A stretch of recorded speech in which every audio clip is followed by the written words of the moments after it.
Greetings and welcome back to Doctor Who Revisited, where I go through every single episode of Doctor Who from 1963 all the way to 2025 and review them. And now we are on to 4 to Doomsday. And oh boy, it's an episode. I really liked it. I like this episode a lot. It's not my favorite of the Fifth Doctor's episodes, but it is an incredibly thought-provoking episode, and there's just so much of the episode that I love. First of all, starting off how the episode starts, there's this big, massive spaceship that we're introduced to, and then we're back in the TARDIS, and for some reason, the Doctor's still trying to get Tegan back to Heathrow Airport so she can start her first day on the job. Right then and there, that whole thing kind of loses a bit of steam because, you just showed us this big, impressive-looking ship. What makes you think we're going to land on Heathrow Airport? Like, you do not start a Doctor Who episode with showing us. It's basically like showing us the big Star Destroyer from the opening of A New Hope. And it's like, of course we're gonna see the ship, right? You're not gonna introduce this whole thing and not give us that. So yeah, this is the start of an ongoing seasonal arc for the Fifth Doctor's first season, where he continuously tries and fails to get Tegan back to Heathrow Airport so she can start her job. And every episode it's another thing, and of course you know the Doctor. Even when the Doctor lands somewhere by accident, he can't just land and not go outside and explore, right? That's it goes against the basic fundamentals of Doctor Who. From literally the second episode ever, they landed on Skaro. They didn't know it was Skaro just yet. They saw what happened to the planet, but the Doctor sees a city, and yet Ian and Barbara are kind of on his case to hopefully try and get them back to London, to where they belong. But the Doctor really wants to go visit the city, so that's where they go. So obviously different circumstances, and the Doctor does some different things in that episode as well. But still, again, you do not introduce this big, impressive-looking ship without letting us see it. Right then and there, I think there's a little bit of a hint towards the older days of Doctor Who with the Dead Planet, as I just mentioned, with the first Dalek episode. And I love the design of the ship. I love the Fourth Doctor's era, but a lot of the times in the Fourth Doctor's era, and even in the Third Doctor's era, when they went to different spaceships and different planets, a lot of the times the technology looked incredibly Earth technology-ish. And it's it was a little hard to take these alien civilizations seriously when their technology is basically just Earth technology. So I do appreciate the fact, and obviously it's not in every episode, I get that, but I do really appreciate that the Orbankans, I've always struggled with the pronunciation of their species. The Urbankans, I really do appreciate that this ship looks incredibly extraterrestrial. Now, there are areas where the technology is very similar to Earth, and it's for good reason. There's a purpose to it, because they're literally going to Earth and to try and replace the Earth population, so naturally they want to assimilate their whole technology around the Earth. But looking at Monarch's throne room and the doors and the room where the Doctor and companions are supposed to stay, and the first control room where they land, a lot of the things just look completely non-Earth, and it's great. What's the point of showing an alien race with alien superior technology if it just looks like basic stuff we have here? Some of the stuff, even back then, looked a bit dated. So yeah, I really appreciate that. And just the idea of Monarch as a character. Like a guy that has basically spent his entire life, and it's a very, very long life at that, trying to improve himself, and essentially he used up all the resources of his planet for his own benefit under the guise of saving the planet and saving his people, preserving their legacy, presenting himself as like the all-powerful deity that is going to lead his people to the promised land. Yeah, that kind of megalomania goes a very long way, and it makes sense why he wants to travel back in time all the way to the Big Bang. But he's so convinced in his power. He really does believe he created the universe, and he wants to potentially meet himself at the beginning of the universe. In the beginning. And we see that kind of arrogance and superiority complex right from the start, where he's examining the Doctor's TARDIS, really not knowing what it is, and just refuses to accept the idea that some other potential race could have superior technology to him. Like, it does not register for this guy. I think the character was written so well, and the actor portrayed him in such a convincing way that he really does stand out as a really great Fifth Doctor villain. As for the henchmen, Enlightenment and Persuasion, yeah, that they're kind of your typical henchman, especially Persuasion. Like, he doesn't really have too much of an independent thoughts. Enlightenment does at times question Monarch, but like, they're both incredibly subservient, and I mean, they do serve their purpose. But it was an incredible moment. I mean, I still remember when I watched this for the first time all those many, many years ago, the little sketch, the drawing that Tegan did, which, by the way, like, Tegan's a great artist. How come we never see that side of her again after this episode? To my memory, like, I don't think we ever really get to see any of that from Tegan past this episode. But I mean, that first moment when like you saw the drawing that she did literally come to life, and if that wasn't mind-blowing enough, they then one up that whole concept by suggesting that those two living drawings are actually Enlightenment and Persuasion. The concepts introduced in this episode are so incredibly imaginative and like breaking new grounds in sci-fi. The fact that the four main leaders of the ethnic groups on the ship, they're all just androids with circuitry, and like, yeah, I get it that the visual effects of the show at the time had their limitations, and you can clearly see that in that moment when Bygone lifts up his face, and yeah, there's clearly, they had some issues. I suppose it must have looked really great at the time, but obviously, I mean, comparing it to 2020's standards, it's just not that. But the idea of it is incredible. I mean, as mind-blowing as the first cliffhanger was in this episode, that one might actually top it. And it's incredible to see. Now, as for Bygone, I loved Bygone in this episode. I mean, he's definitely the standout character aside from Monarch. I mean, Monarch and him are the really the standout characters. Outside of course, of the Doctor and the companions, and I do think this is where the episode has a few problems. Is what's the name of the Aborigines guy? I think Kukuiji. I apologize if I'm forgetting the name, and I also forgot the name of the Mayan princess. And therein lies the point that I'm trying to make here. They're kind of forgettable.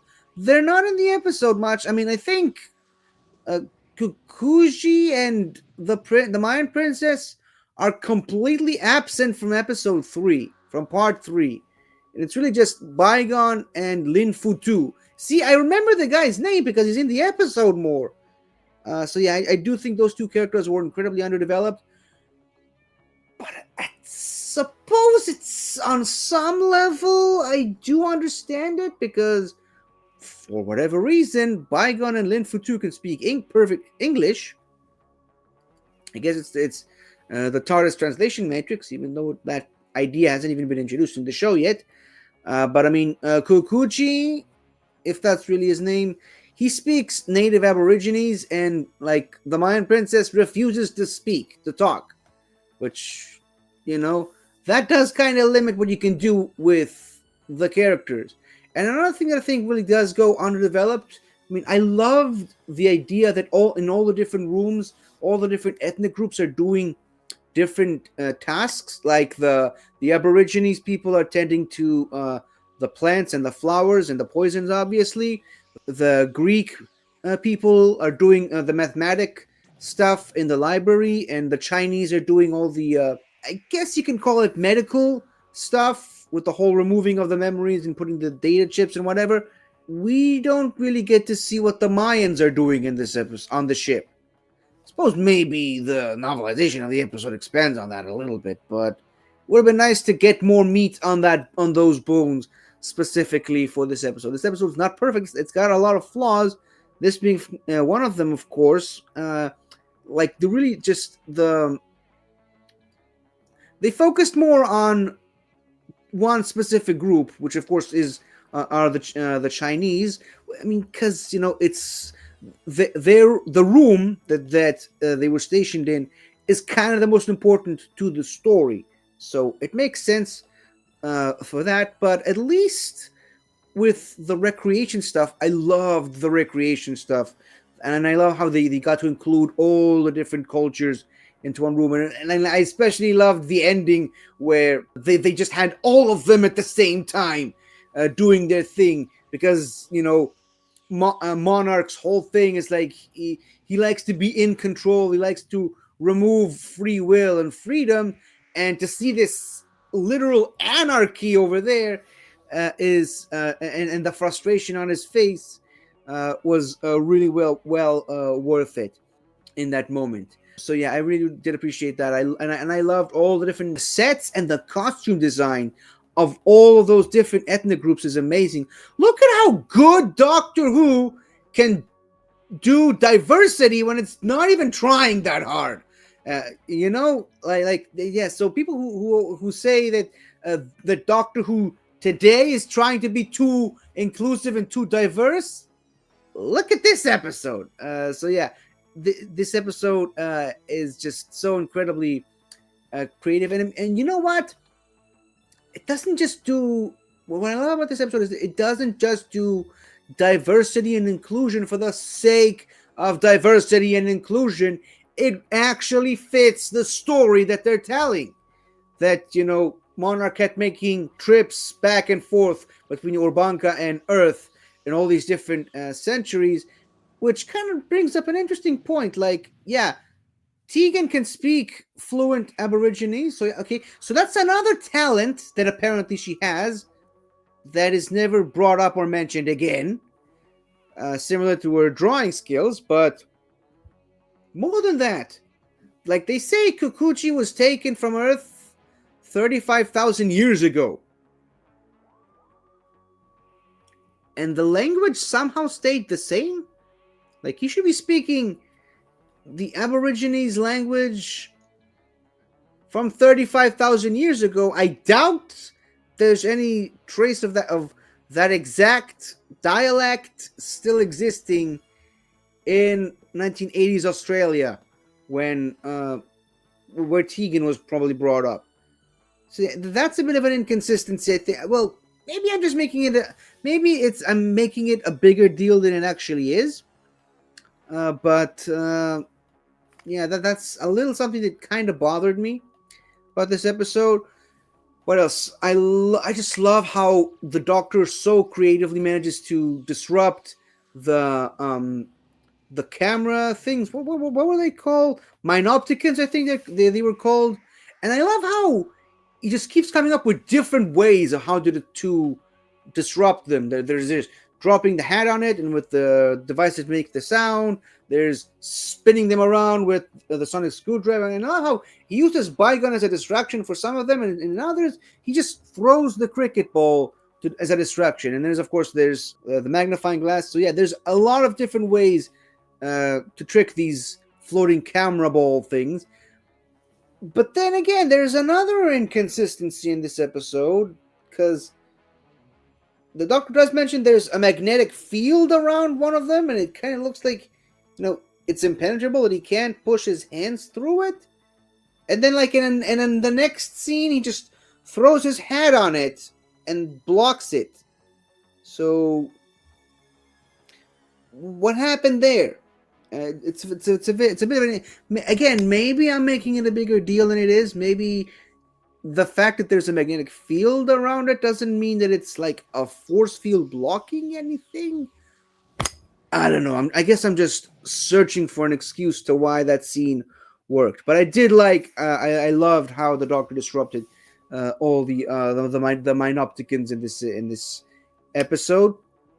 And I kind of really like how Peter Davison is very slowly, he's not quite there yet, but he's very slowly starting to feel comfortable in the Doctor's shoes now. And we do see another great aspect of the Doctor on full display here with the cricket ball that he throws it at the wall and catches it.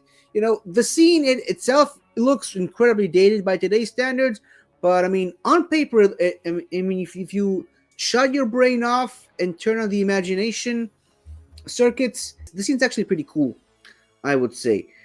Now, that's it for the Doctor. As for the companions, I mean, I like how useful Tegan is to the group, but I mean, she's still not quite, like, her mind isn't on the whole let's travel and explore the universe, because she's still thinking, all she thinks about is going back home to start her new job, which she's been trying to do since Logopolis, and she's going to continue to do that all throughout this season.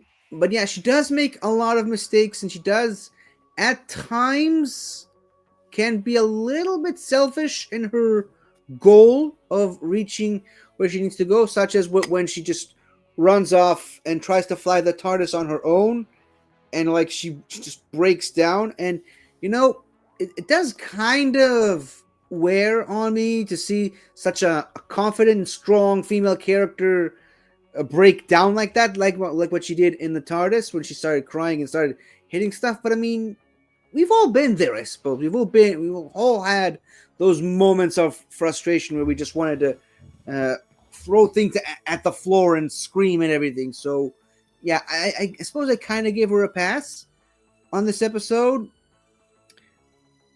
But then again, there's of course the Adric of it all.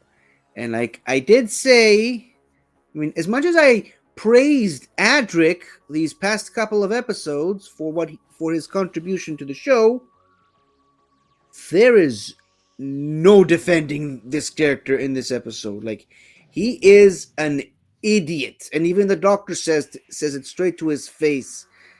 Like, he's selfish, arrogant buffoon in this episode, right from the start, where he starts to belittle his female companions in the TARDIS. And what I do love about that scene is, like, as much as he's being a chauvinistic pig, Nyssa clearly shows him that she's not having that, and she very quickly puts him in his place, and I love that. I love that about Nyssa.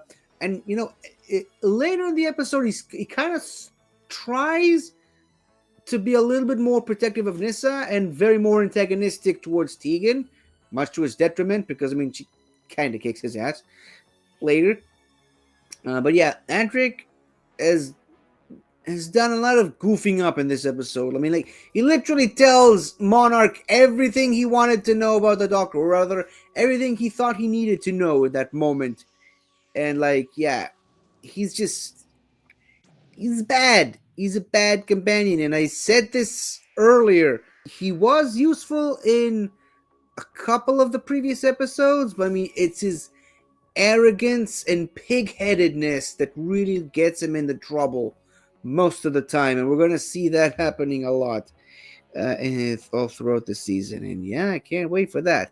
But yeah, I don't know if I've said this already, but my favorite is Nissa out of the Fifth Doctor's lineup of companions. I just love Nissa, and a big part of that goes to the fact that she was in a lot of Big Finish episodes with the Fifth Doctor. But even if she wasn't, she's clearly the best companion out of the Fifth Doctor's companion gallery sort of thing. Like, she's smart, she's confident, she always thinks on her feet. She literally saves the Doctor's life after the cliffhanger of episode 3. So, like, she's clearly the most competent of companions, and out of the 3 of them so far, 6 overall with the Fifth Doctor on TV, that is, she's really the only one that you could argue is the Doctor's equal in a way. And I just love that about Nissa. And she doesn't try very hard like certain other companions who think they can be the Doctor's equal.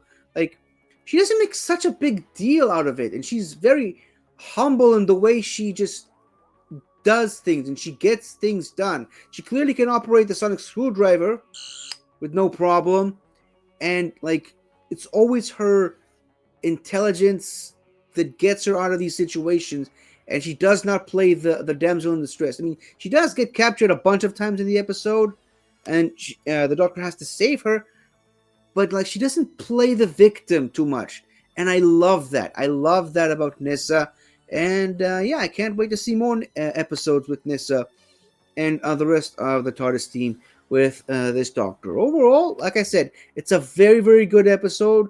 A bunch of inconsistencies here and there, but I mean, it's just an incredible piece of sci-fi that I'm glad that it's part of Doctor Who and the Doctor Who Pantheon of episodes. Now, sadly, we don't really get a proper definitive answer to what happened to Nissa at the end of this episode. Later in Big Finish, they kind of explain it away as like it's part of her dormant Draconite psychic powers that are now becoming more dominant. But I mean, as far as the TV show goes, they don't really explain it too much. I suppose you could argue that in the next episode they say that she just fainted, and you could make the argument that she was having some oxygen deficiency, because she does mention in the episode that her helmet is running out of oxygen. Maybe there's something there, but I mean, overall, like, don't expect an explanation is what I'm trying to say here. Anyways, this has been me talking about 4 to Doomsday. Very creative title, in my opinion, but yeah, that's it for me, and can't wait to continue on this journey with this new Doctor. Well, old new Doctor, I should say, because I mean, it's still 40 years ago, but yeah, it's gonna be a wild ride, and I am right here for it. So yeah, that's it. Thank you for watching, and I'll see you next time. Goodbye. Hello again. Thank you for watching. If you enjoyed it, don't forget to subscribe, hit that like button, and leave a comment. See you next time.